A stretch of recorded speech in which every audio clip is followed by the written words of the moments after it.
जय हिंद। देखिए, आज विज्ञान का एक पाठ है जो फिजिक्स के अंतर्गत आता है। प्रकाश के परावर्तन दूसरा नंबर चैप्टर है। समझ में आ गया कि नहीं? कितना नंबर का चैप्टर है? दूसरा नंबर का, फिजिक्स में। ठीक है, तो फिजिक्स का कोई कोई टॉपिक ले रहे हैं कहीं से, तो आज ले लिए हैं लेंस में से। कहाँ से ले लिए हैं? लेंस से। ठीक है ना? तो इसको थोड़ा ध्यान दे करके समझिएगा, पूरा क्लियर हो जाएगा यहाँ से। ठीक है, कोई भी क्वेश्चन आएगा तो आप लोग पूरा ठीक ठाक करके आ सकते हैं। समझ में आ गया कि नहीं? तो आज समझते हैं, चलिए। कहाँ से? लेंस से। देखिए, यहाँ परिभाषा लिख दिया है पहले, जैसे आप लोग को क्लास में डिस्टर्ब ना हो। ठीक है ना? तो लेंस देखिए क्या होता है। पारदर्शक पदार्थ का वह भाग, किसका? पारदर्शक पदार्थ का वह टुकड़ा, ठीक है ना, जो दो निश्चित ज्यामितीय सतहों से घिरा हुआ रहता है। पारदर्शक पदार्थ का मतलब जानते हैं क्या होता है? पांचवा छठा में उसका डिस्कशन हो जाता है। पारदर्शक मतलब जिसको आर पार दिखाई दे सकता है। ठीक है, जिसको मान लीजिए दिखाई नहीं देता है, क्या होता है? जिसको दिखाई नहीं देता है, निकट या चाहे दूर, कहीं पे भी, चाहे हम नज़दीक नहीं देख सकते हैं या दूर की वस्तुओं को नहीं देख सकते हैं, तो उसके लिए भी ना लेंस का प्रयोग किया जाता है। जो चश्मा जो होता है ना, चश्मा, जिसको देखिएगा बूढ़ सूढ़ लोग को, बूढ़ा सूढ़ा को जिसको दिखाई नहीं देता है ना, तो उसको चश्मा लगा दिया जाता है। ठीक है ना? तो उसमें क्या लगा हुआ रहता है? लेंस। क्या लगा हुआ रहता है? लेंस। तो उससे क्या होता है? लेंस में, आप लेंस बहुत मतलब दो टाइप का होता है, उसमें भी कुछ, दो टाइप में से भी कुछ टाइप निकलता है। तो सबसे पहले समझ लीजिए कि लेंस का प्रयोग कैमरे में भी होता है। कहाँ पे होता है? लेंस का प्रयोग कैमरा में भी होता है, या दूरदर्शी में भी होता है। इस सब में किस चीज़ का प्रयोग होता है? लेंस का प्रयोग हो जाता है। ठीक है कि नहीं? जैसे दूरबीन जो होता है दूर की वस्तुओं को देखने के लिए, उसमें भी किस चीज़ का प्रयोग किया जाता है? लेंस का। तो लेंस हमारे दैनिक जीवन में बहुत उपयोगी चीज़ है। आँख में भी क्या चीज़ है? लेंस है। यदि आँख में लेंस नहीं रहेगा ना, तो देख नहीं सकते हैं। लेंस खराब नहीं रहता है, वो लेंस, आँख का लेंस क्या होता है? सही रहता है ना, तो सही आप देख सकते हैं। यदि आपका आँख का लेंस खराब हो गया और वैसे आप रोड पर निकल गए, कोनो स्कूटरी वाली ठोकर मार करके आपको चल जाएगा। यदि आप कोनो गाड़ी लेकर के जा रहे हैं, उसका स्कूटरी में ठोकर मार दिया, तो पूरा हो हल्ला मार हो जाएगा वहाँ पे। ठीक है ना? तो इसीलिए लेंस खराब जब ये होता है, तब आप क्या लगा सकते हैं? चश्मा। तो चश्मा भी उस टाइप का लगा दिया जाता है जो आपको ठीक कर देगा। समझ आ गया लेंस का मतलब? लेंस देखिए दो प्रकार का होता है। कितना प्रकार का? लेंस दो प्रकार का होता है। एक होता है उत्तल लेंस और एक होता है अवतल लेंस। कौन कौन लेंस? दो प्रकार का लेंस होता है। एक उत्तल होता है, एक अवतल होता है। देखिए, उत्तल लेंस में जो है ना, किनारे की अपेक्षा अधिक मोटा होता है। यहाँ देखिए, हम दिख रहे हैं ना? हाँ, दिख रहे होंगे। यहाँ देखिए, उत्तल लेंस में किनारों की अपेक्षा बीच वाला भाग क्या है? अधिक मोटा है। किनारा क्या, किसको बोला जाता है? किनारा जो सबसे निचला भाग होता है, उसी को क्या बोला जाता है? किनारा। इसमें देखिए, किनारों के भाग जो ये दोनों है, ये दोनों भाग से, किनारों से, ये बीच वाला हो गया। ये कौन वाला? बीच वाला। तो ये बीच वाला भाग देखिए अभी मोटा है कि नहीं? तो लेंस, उत्तल लेंस, कौन लेंस में? उत्तल लेंस में बीच वाला भाग क्या होता है? किनारों की अपेक्षा हो जाता है मोटा होता है। समझ आ गया कि नहीं? ये होता है मुख्य अक्ष। कौन सा अक्ष होता है? अक्ष होता है मुख्य अक्ष। उत्तल लेंस का देखिए, सबसे पहले आप फिगर को समझ सकते हैं। किस चीज़ को? फिगर को ठीक ढंग से समझिए। फिगर हम कैसे बना सकते हैं, क्या समझना है आपको? फिगर को, ठीक है ना? क्या समझ लीजिएगा? फिगर को, तो मुख्य अक्ष समझ में आ गया। ये देखिए मुख्य, अब एक बात आप लोग पूछेगा कि सर ये मुख्य अक्ष निकलता कहाँ से? ठीक है ना? देखिए, दो गो गोला है, मान लेते हैं। क्या गो? दो ठो गोला है, इसको बना लेते हैं। देखिए, एक गोला ये हो गया, कोई कांच का टुकड़ा है, और एक वो कांच का टुकड़ा ये हो गया। ठीक है ना? क्या वो कांच का टुकड़ा हो गया? यहाँ पे दो गो हो गया। तो अब देखिए, यहाँ पे कुछ ना कुछ कोई केंद्र बिंदु से ही लेकर के इस चाप को घुमाए होंगे। तो जैसे ये हो गया इसका केंद्र बिंदु, ये हो गया इसका केंद्र बिंदु। ठीक है? तो चाप रख करके वृत्त जो बनाते हैं, जैसे वृत्त, कोई गोलाकार लेंस है, और वृत्त जो बनाते हैं गोल करके, तो कोई न कोई केंद्र, जैसे चाप हो गया, बीच में दाब करके ऐसे करके घुमाइएगा ना, तो एगो पॉइंट बिंदा बनेगा वहाँ पे कि नहीं? बन जाएगा। जैसे देखिए, यहाँ भी ये बिंदा बना इस वृत्त को घुमाने के लिए, इस वृत्त को घुमाने के लिए यहाँ भी ये बिंदा बन गया। ठीक है? अब दोनों के, ये बिंदा को यहाँ से यहाँ पर तक मिला दीजिए पूरा दोनों वृत्त में, इसको मिटा दीजिए, क्या कर दीजिए, इसको हटा दीजिए। अब देखिए ये इस टाइप से था, अब देखिए ये इसी टाइप से बन गया कि नहीं उत्तल लेंस। तो इसी को बोला जाता है, ये जो केंद्र था, जिस केंद्र पर से घुराया गया था, इसको C1 से डिनोट करते हैं, इसको C2 से। ठीक है, वक्रता केंद्र को C1 से और C2 से, ये केंद्र हो गया ना, तो इसको C1 से डिनोट करते हैं, इसको C2 से डिनोट करते हैं। तो इसमें समझ लीजिए कि ये जो भाग है, ये मुख अक्ष जो है, कौन सा मुख अक्ष, मुख अक्ष कहाँ से निकला है, दो विपरीत के केंद्र से होकर के निकला हुआ है। समझ में आ गया, ये हो गया मुख अक्ष। देखिए, और लेंस का जो टुकड़ा होता है ना, जैसे लेंस, कोई भी लेंस आप लगाते हैं आँख में, तो आपको यदि ठीक ठाक दिखाई देते हैं, यदि सही लेंस है, तो उसका उस कांच का टुकड़ा जो आपको चश्मा दिया जाता है, तो उसमें कांचे रहता है ना, उसको तोड़ करके यदि आप फेंक भी दीजिएगा ना, तो कोई तकलीफ नहीं है। उसको टूटा हुआ टुकड़ा को उठा करके ऐसे आँख ले लीजिएगा, तो उससे फ्रेश दिखाई देने लगेगा। समझ आ गया कि नहीं? तो सीखिए कांच के टुकड़ा से, कितना टूटने के बाद भी वो ठीक रहता है। और यहाँ पे लड़का सबको दिल टूटता है तो पता नहीं कहाँ से कहाँ उसका रामायण महाभारत हो जाता है। समझ आ गया कि नहीं? अब तब बाद में प्रॉब्लम्स को झेलता है, इसीलिए दिल टूटने नहीं देना। दिल टूटने के बाद बहुत तकलीफ होता है। समझ आ गया कि नहीं? अब पहले क्या बोलता है जानते हैं, तेरे दिल में इस तरह जगह बनाएंगे कि दूसरा की एंट्री नहीं होने देंगे। समझ आ गया कि नहीं? लेकिन कुछ दिन के बाद ही किसी न किसी को एंट्री हो ही जाता है। कोई एक के एंट्री के भरोसे बैठता नहीं है, क्या को के एंट्री कर करके एक दूसरों को तकलीफ में झेलना पड़ाना पड़ता है। समझ में आ गया कि नहीं? इसीलिए किसी को इस सब पे अटैक नहीं होने देना है। एक चीज़ जानते हैं, दुनिया का हर चीज़ ठोकर लगने से टूट जाता है, लेकिन कामयाबी ही एक ऐसा चीज़ है जो ठोकर लगने के बाद मिलता है। समझ आ गया कि नहीं? तो ये बहुत खतरनाक लाइन है, ठीक है ना? तो आपको वो सब प्यार मोहब्बत जो है ना, ठोकर लगने के बाद टूट सकता है, लेकिन कामयाबी जिस काम पे आप चल रहे हैं, उसको यदि ठीक ढंग से कीजिएगा ना, तो वो आपको हासिल किया जा सकता है। वो भले ठोकर लगेगा, कोई दिक्कत नहीं, आप काम को संघर्ष के साथ करते रहिएगा, तो ज़रूर एक दिन सफल हो जाता है। समझ आ गया कि नहीं?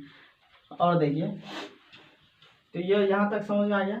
उत्तल लेंस देखिए, उत्तल लेंस की दो गोले के केंद्र का क्या है, भाग है, जिसमें मुख्य अक्ष ये है, मुख्य अक्ष जिसको केंद्र को किस चीज़ से डिनोट करते हैं, C1 से और C2 से। यहाँ आप देखिए, उसके बाद देखिए अवतल लेंस समझिए। इसके अवतल लेंस के बीच के अपेक्षा किनारों में ही अधिक मोटा होता है। क्या होता है? किनारों की अपेक्षा इसका भाग क्या होता है, ज़्यादा मोटा होता है। यहाँ देखिए, ये हो गया इसका किनारा, ये बीच वाला भाग हो गया। बीच वाला भाग देखिए यहाँ पे पतला है। क्या है? पतला है, मतलब छोटा साइज का है। ये छोटा है, लेकिन इसका ऊपर वाला भाग देखिए, ऊपर वाला भाग क्या है, इसकी अपेक्षा मोटा है कि नहीं? इसीलिए परिभाषा में लिखा गया, अवतल लेंस की अपेक्षा किनारों में अधिक मोटा होता है। किनारों की अपेक्षा बीच वाला भाग क्या है, अधिक मोटा होता है। ठीक है ना? परिभाषा बिल्कुल सटीक लिखा है, जो आप लोग को याद हो सकता है। हम समझते हैं आप लोग को तकलीफ को कि ज़्यादा बार लंबा चौड़ा आप लोग को याद होने वाला है नहीं, इसीलिए थोड़ा सा जो है ना सटीक इस तरह से दे दिया है कि जैसे याद दाद हो सके। हम समझते हैं सबको तकलीफ को, ठीक है ना? तो अवतल लेंस के बीच की अपेक्षा किनारों में क्या होता है, अधिक मोटा होता है। देखिए, अब बहुत सारे किरण पुंज जब एक जगह जमा हो जाता है ना, तो उसको अभिसारी किरण पुंज बोला जाता है। ठीक है, देखिए यहाँ पे जैसे ये एक बिंदु है, बहुत सारे किरण पुंज उधर से आया, बहुत सारे किरण क्या आया, उधर से आ रहा है। ठीक है, एक बिंदु पर, किस बिंदु पर, एक ही बिंदु पे बहुत सारे किरण पुंज आ रहा है। देखिए यहाँ ऐसे करके बहुत सारे किरण पुंज क्या हुआ, एक जगह जो जमा हो गया, इसको बोला जाता है क्या, अभिसारी। क्या बोला जाता है, अभिसारी। जैसे उधर से किरण इधर आया, ठीक है, इधर आया, इसको क्या बोला जाएगा, अभिसारी। बहुत सारे किरण पुंज जब एक बिंदु पर आकर के जमा हो जाए, तो उसको बोला जाता है अभिसारी। क्या बोला जाता है, अभिसारी। ठीक है, और जब एक बिंदु से होकर के किसी भी चीज से टकरा करके बहुत सारे किरण पुंज जब अलग अलग दिशाओं में निकल जाती है, क्या हो जाती है, अलग अलग दिशाओं में, इसको बोला जाता है अपसारी। क्या बोला जाता है, अपसारी किरण पुंज। बहुत सारी किरण पुंज जब एक बिंदु से बहुत सारे दिशाओं में फैल जाती है, बहुत सारी दिशाओं में फैल जाती है, तो उसको क्या बोला जाता है? अपसारी। ठीक है ना, अपसारी किरण पुंज। देखिए, जब बहुत सारे किरण पुंज एक जगह पर जमा हो जाएगा तो उसको बोला जाता है अभिसारी। जब एक जगह से बहुत सारे जगहों में फैल जाता है उसको बोला जाता है अपसारी। क्या बोला जाता है? अपसारी। यहाँ तक समझ में आया क्या? किसी को कोई तकलीफ? देखिए, अब समझते हैं। यहाँ पे ये एक उत्तल लेंस है। कौन सा लेंस हो गया? ये एक उत्तल लेंस हो गया। ठीक है, कौन सा लेंस हो गया? उत्तल लेंस। यहाँ से मुख्य अक्ष यहाँ से निकल गया। ठीक है, किसी भी बिंदु से निकल सकता है। यदि उत्तल लेंस बनता है तो बता दिए इससे पहले कि कैसे मुख्य अक्ष निकलता है, दो वृत्त में से। समझ आ गया कि नहीं? तो ये मुख्य अक्ष हो गया। तो मुख्य अक्ष के समानांतर उत्तल लेंस में, कौन सा लेंस में? मुख्य अक्ष के समानांतर। समांतर का मतलब होता है बराबर क्रम में। ये देखिए, ये हो गया मुख्य अक्ष, इसके समांतर बहुत कोई भी किरण पुंज आएगा ना, कोई भी किरण पुंज, तो इससे टकरा कर यहाँ नीचे चला जाएगा। एक जगह आकर के ये सब क्या होगा? फिर इसके समांतर। ये तो हो गया मुख्य अक्ष। आपको ये मुख्य अक्ष के समांतर ये किरण पुंज आया तो कहाँ से? नीचे से गिर गया। फिर ये भी किरण पुंज आएगा तो यहाँ इसी जगह पर गिरेगा। ठीक है, ये भी किरण पुंज आएगा तो फिर इसी जगह पर आएगा। ठीक है ना, इधर से भी कोई भी किरण पुंज आएगा तो फिर इधर से ही निकलेगा। समझ आ गया कि नहीं? इसका मतलब यहाँ पे क्या हो गया? बहुत सारे किरण पुंज एक जगह पर के आकर के क्या हो गया है? जमा हो गया है। किधर से? इधर से आया है। यहाँ पे सब इधर से किरण पुंज आया है। देखिए, ये क्या हो गया? फोकस। क्या हो गया? फोकस। यहाँ देखिए, बहुत सारे किरण पुंज जब उत्तल लेंस में आता है तो वो टकरा करके कहाँ हो जाता है? एक जगह आकर के क्या हो जाता है? जमा हो जाता है। हम बोले हैं जब बहुत सारे किरण पुंज एक जगह आकर के जमा हो जाता है तो उसको बोला जाता है अभिसारी। क्या बोला जाता है? अभिसारी। तो ये कौन लेंस हो गया? उत्तल लेंस। उत्तल लेंस को कौन लेंस बोला जाता है? अभिसारी लेंस। ये उत्तल लेंस है। उत्तल लेंस को देखिए कौन सा लेंस बोला जाता है? अभिसारी लेंस। याद रखिएगा ठीक ढंग से। ठीक है ना, उत्तल लेंस को कौन सा लेंस बोला जाता है? अभिसारी लेंस। अभिसारी लेंस। ठीक है, अब देखिए, ये हो गया उत्तल लेंस। एक समझा देते हैं अवतल लेंस। ये देखिए, ये एक अवतल लेंस है। कौन सा लेंस हो गया? अवतल लेंस। ठीक है, ये अवतल लेंस है। इसमें भी मुख्य अक्ष के समांतर क्या निकालना पड़ेगा? किरण निकालना पड़ेगा। ये हो गया मुख्य अक्ष। इसका कौन सा अक्ष हो गया? मुख्य अक्ष। कौन सा हो गया? मुख्य अक्ष। ठीक है, इसमें भी बहुत सारी किरण आएगा, लेकिन ये क्या कर देता है? इसका मुंह उठा हुआ है तो ये बहुत सारी किरण को उधर हटा देगा। ठीक है, बाहर फेंक देता है। इसका किरण क्या होता है? बाहर फेंक देता है। ठीक है ना, किधर फेंक देता है? बाहर। इसका थुथुर देखिए उठा हुआ है, ये इसका किरण कहाँ फेंक देता है? बाहर फेंक देता है।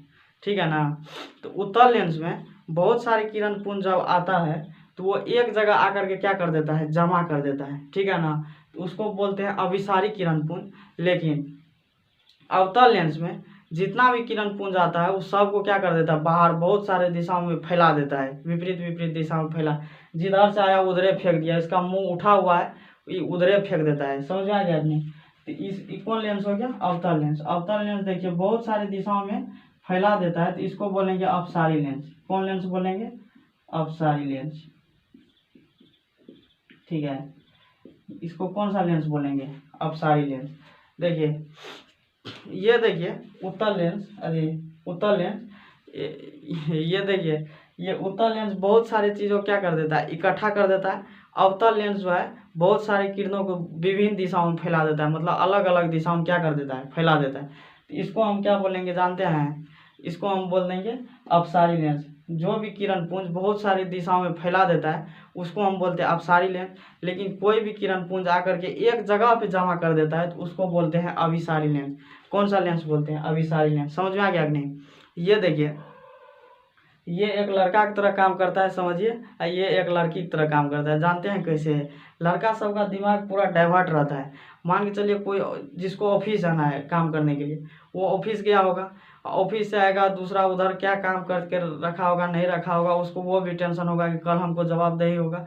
तो अब मान लीजिए कोई कहीं रास्ते से जा रहे हैं, किसी टैक्सी वाले से झोल हो गया जाने में उसको, कहीं पर मान के चलिए कोई दोस्त मिल गया रेलवे स्टेशन पे, वहाँ बैठा करके उसको तो दिमाग में तो तरह तरह का टेंशन हो गया। वो बैठा दिया चाय पीने के लिए, उसको पता चला कि हमको मतलब कहीं से बगल से फ़ोन आ गया, वो वहीं छूट गया। मान के चलिए बगल से फ़ोन आया, वहाँ से चला करके उसको बैठा करके वहीं आ गया। वहाँ से आया, फिर बाद में कॉल आएगा, फिर बाद में वो जो फ़ोन करेगा रेलवे स्टेशन पर से आधा घंटा के बाद, तो उसको तब दिमाग अरे ससुरा वहाँ पे तो वो छूट गया।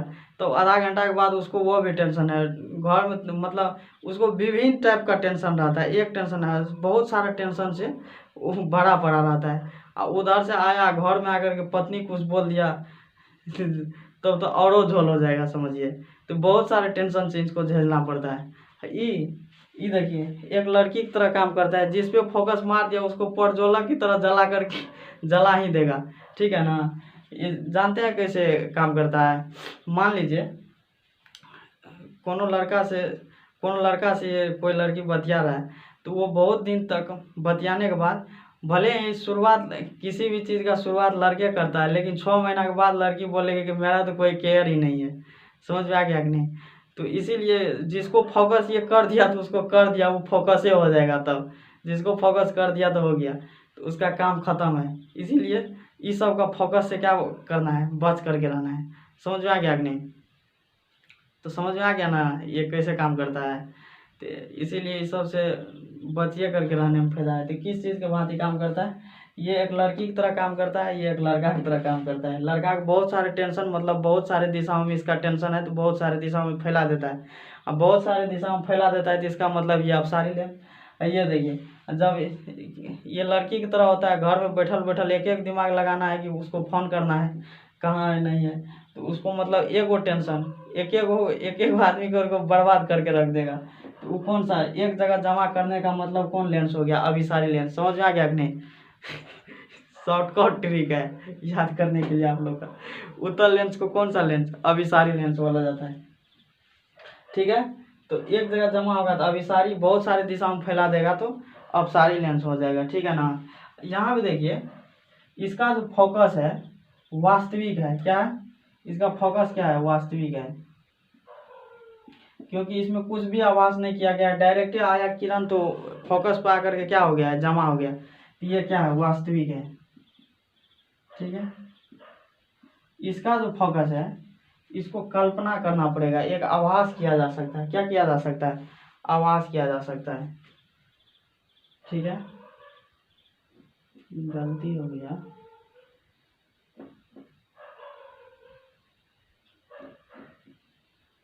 थोड़ा इधर से होना चाहिए, ठीक है। आप लोग सही कर लीजिएगा, कोई दिक्कत नहीं है, उतना जल्दी चलता है। तो यहाँ से इसको मिलाना पड़ेगा, किस बिंदु पे, मुख्य अक्ष पे। देखिए यहाँ से कल्पना करके यहाँ से मिलाना पड़ेगा, कहाँ पे, मुख्य अक्ष पे। किस पे मिलाना पड़ेगा, मुख्य अक्ष पे। यहाँ से मिलाना पड़ेगा मुख्य अक्ष पे। इसको क्या मान लेते हैं, मतलब फोकस। अब देखिए इसको कल्पना करके हमने मिलाए हैं, क्या चीज़ करके मिलाए हैं, कल्पना करके मिलाए हैं।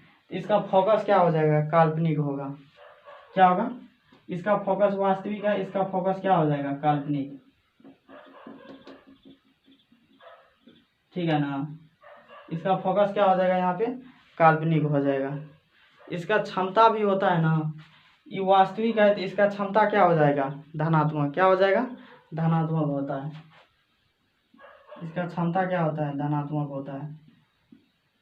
जिसका फोकस वास्तविक होता है उसका क्षमता धनात्मक हो जाता है, जिसका फोकस काल्पनिक होता है उसका फोकस ऋणात्मक होगा, ठीक है ना। जिसका फोकस काल्पनिक है जिसका फोकस काल्पनिक है उसका क्षमता क्या हो जाएगा, ऋणात्मक हो जाएगा, ठीक है। इतना याद रखिएगा, जिसका फोकस धनात्मक उसका क्षमता भी धनात्मक। फोकस जिसका वास्तविक उसका क्षमता धनात्मक, जिसका फोकस काल्पनिक उसका क्षमता भी क्या हो जाता है, ऋणात्मक, ठीक है ना। ये देखिए इसका जूमिंग पावर जो है ना उत्तल लेंस का, वो क्या होता है, ज़्यादा होता है। जूमिंग पावर मतलब नज़दीक की वस्तुओं को जूम करके दिखा देना है। इसका जूमिंग पावर क्या होता है, मतलब जूम जूम नहीं, जूम आउट करते हैं ज़्यादा बड़ा करके देखने के लिए। तो जूम पावर इसका क्या होता है, ज़्यादा होता है। इसका जूम पावर क्या होता है, कम होता है। किसी भी वस्तु को देखने के लिए जूम पावर क्या होता है, कम होता है, ठीक है ना। इसीलिए इसका जूम पावर ज़्यादा होता है। तो इसको किस लेंस में, किस में दूरदृष्टि दोष एक होता है, कौन सा दोष, दूरदृष्टि दोष। तो उसमें किस लेंस का उपयोग किया जाता है, उत्तल लेंस के, किस लिए जानते हैं। दूरदृष्टि दोष में ना दूर की वस्तु दिखाई देगा लेकिन निकट की वस्तु दिखाई नहीं देगा। इस पे स्पेशल वीडियो बनाएंगे, तो अभी तत्काल चल रहा है तो बता देते हैं। दूरदृष्टि दोष में ना दूर की वस्तु दिखाई देगा लेकिन निकट की वस्तु नहीं दिखाई देता है, ठीक है। तो इसका जूमिंग पावर ज़्यादा होता है। मतलब किसी भी चीज़ को आप देखिए, फोटो को जब जूम कीजिएगा, जब आपके मोबाइल में पहले की फोटो होबे करेगा, देख लीजिएगा, फोटो को यदि जूम कीजिएगा तो जूम जो कीजिएगा तो वो फोटो का साइज क्या होगा, छोट होगा, लेकिन वो दिखाई कैसे देगा, बड़ा दिखाई देगा। कैसे दिखाई देगा, बड़ा दिखाई देगा। समझ में आ गया कि नहीं। तो उसी तरह से यहाँ पे भी इसका जूमिंग पावर ज़्यादा है। क्या है, ज़्यादा है। तो जिसका जूमिंग पावर ज़्यादा है तो दिखाई देगा नज़दीक की वस्तु ज़्यादा। क्या कि कहाँ की वस्तु, नज़दीक की वस्तु, क्योंकि इसका जूम पावर क्या है, ज़्यादा हो गया, ठीक है ना। तो इसीलिए इसको दूरदृष्टि दोष में उत्तल लेंस का प्रयोग किया जाता है। उत्तल लेंस का इसलिए क्योंकि दूर की वस्तु तो इसको दिखाई देगा लेकिन नज़दीक की वस्तु नहीं दिखाई देगा। तो जूमिंग पावर उत्तल लेंस का ज़्यादा है। तो उत्तल लेंस का जूम पावर ज़्यादा है तो ये क्या करेगा, जूम पावर ज़्यादा कर देगा तो नज़दीक की वस्तु दिखाई देगा। फोटो को जब जूम कीजिएगा, जूम जब कीजिएगा तो मतलब वो साइज बड़ा होगा, साइज क्या हो जाएगा, बड़ा। लेकिन फोटो का साइज क्या होगा, उस साइज तो बहुत बड़ा होगा लेकिन फोटो साइज छोटा होकर के आपको दिखाई देगा। जैसे अभी ये मार्कर है, यहाँ पे तो इतना बड़ा है लेकिन हम आपको या आगे जो बढ़ा रहे हैं यहाँ पे, यहाँ तक आगे, इसका मतलब हो गया बड़ा लेकिन नज़दीक की वस्तु देखिए स्पष्ट दिखाई देगा यहाँ पे। जैसे ये लिखा हुआ है तो यहाँ पे क्या होगा, स्पष्ट दिखाई देगा। इसका मतलब ये बड़ा दिखने लगा, क्या दिखने लगा, बड़ा। जैसे हम पीछे हटाए, जूम आउट किए, मतलब छोटा किए, तो ये अभी क्या हो गया, नहीं दिख रहा होगा उतना फ्रेश क्या लिखा, लेकिन नज़दीक कर रहे हैं तो क्या दिखाई दे रहा है कि नहीं। तो उसी प्रकार से इसका जूम पावर क्या है, ज़्यादा है। तो इसीलिए ऐसा उत्तल लेंस का उपयोग किया जाता है। इसमें देखिए जूम पावर छोटा है, जूम पावर कम है, तो इसमें निकट दृष्टि दोष का उपयोग होता है। निकट दृष्टि में कौन सा लेंस होता है, अवतल लेंस, ठीक है। निकट दृष्टि दोष में निकट की वस्तु दिखाई देता है लेकिन दूर की वस्तु नहीं दिखाई देता है। कौन सा वस्तु, दूर की वस्तु नहीं दिखाई देता है। तो इसका जूम पावर कम होता है। जैसे देखिए अभी मार्कर यहाँ पे है, कहाँ पे है, यहाँ पे जो मार्कर है, तो अभी आप लोग को ज़्यादा बड़ा दिखाई देता होगा, थोड़ा थोड़ा अक्षरों हटा करके दिखाई देगा। लेकिन इसको हम यहाँ पे पहुँचा दें, उतना अक्षर फ्रेश दिख रहा है, फ्रेश नहीं दिख रहा होगा लेकिन दूर दिख रहा है कि नहीं, दूर दिख रहा है, उतना अक्षर फ्रेश दिखाई देता है, यहाँ पे नहीं दिखाई देता है। तो जूम क्या है, जूम पावर यहाँ पे क्या हो गया, कम हो गया। जूम पावर कम हो गया तो दूर की वस्तु दिखाई देगा यहाँ पे, लेकिन इसका पावर क्या हो जाएगा, कम हो जाएगा, ठीक है ना। जूम पावर इसका जब कम है तो ये ज़्यादा दूर की वस्तु को दिखाई देगा, ठीक है। जैसे अभी मार्कर इतना बड़ा का है, ठीक है, इतना बड़ा का है तो आपको ये पूरा इतना ही दिखाई दे रहा है, और ऊपर में भी कुछ भाग है, नीचे में भी कुछ भाग है, वो तो आपको नहीं दिखाई दे रहा है। समझ में आ गया कि नहीं। और जैसे जैसे हम इसको पीछे करेंगे, जैसे जैसे इसको हम पीछे करेंगे, तो ये देखिए जैसे जैसे हम यहाँ पे पीछा किए तो ये बड़ा दिखाई देने लगा कि नहीं। तो हम क्या किए, जूम पावर कम कर दिए, मतलब ज़्यादा दूर पर लेकर चले गए, तो इसका पावर क्या हो गया, कम हो गया। समझ में आ गया।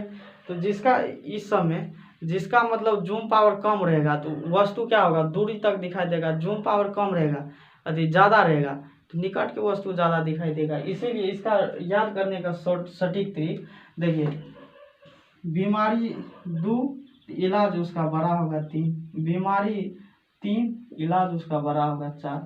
मतलब बीमारी 2 है तो उसको इलाज करने के लिए 3 खर्चा करना पड़ेगा। बीमारी 3 है तो इलाज करने के लिए 4 खर्चा करना पड़ेगा, ठीक है कि नहीं। ये 2 है तो ये 3 होगा इसका इलाज, ये 3 है तो यहाँ पे 4 होगा इसका इलाज, ठीक है ना। तो उत्तल अवतल लेंस का यहाँ पे फिगर पूरा डिटेल से समझा दिए हैं। अब लगता नहीं है कि इसमें कुछ बचा है, ठीक है ना। ये याद करने के लिए 2 में ठीक करने के लिए 3, 3 को ठीक करने के लिए 4 को बोला। इसमें 4 गो अक्षर है, इसमें 3 गो अक्षर है, इसको याद कर लीजिएगा। इसमें ये दोनों मिला करके 2 मार्क फिक्स है। कितना मार्क? 2 मार्क फिक्स है। जितना अभी पढ़ा दिए हैं और जो 2025 के एग्ज़ाम के लिए तैयारी आप कर रहे हैं 2025 के लिए, वो तो 100% इसको देखिए और रट दीजिए। कोई ओलझोल नहीं इसमें। समझ में आ गया कि नहीं? इसको स्क्रीनशॉट ले करके इसको रट करके काम खत्म कीजिए। समझ में आ गया? अब देखिए उत्तल अवतल लेंस में कोई दिक्कत नहीं होगा। अब आगे का क्लास पार्ट 2 में देख लीजिएगा आप लोग। ये पार्ट 1 हो गया। तो अब हम सब मिलेंगे नेक्स्ट वीडियो में। तब तक के लिए सब लोगों को जय हिंद।